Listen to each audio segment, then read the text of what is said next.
21শে জুলাই মানেই প্রতিটি তৃণমূল কর্মীর কাছে শপথের দিন, অঙ্গীকারের দিন।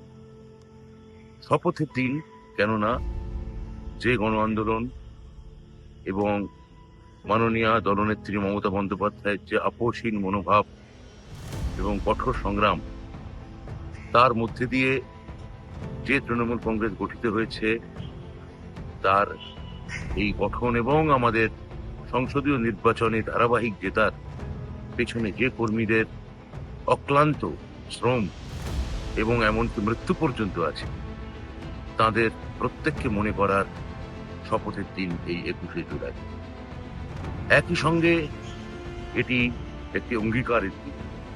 অঙ্গীকারের দিন এই কারণে যে দলনেত্রী শুধু নন, পশ্চিমবঙ্গের মুখ্যমন্ত্রী মমতা বন্দ্যোপাধ্যায় এবং তৃণমূল কংগ্রেস আমাদের নেতা অভিষেক বন্দ্যোপাধ্যায় ওই দিন কি রাজনৈতিক পলিটিক্যাল ন্যারেটিভ দেন, সেইটা আমাদের বুঝে মর্মে আত্মস্থ করে সামনের দিনে কোন পথে তৃণমূল কংগ্রেস চলবে সেটাকে সফলভাবে বাস্তবায়িত করার যে অঙ্গীকার, সেই অঙ্গীকারের দিনের নামও 21শে জুলাই।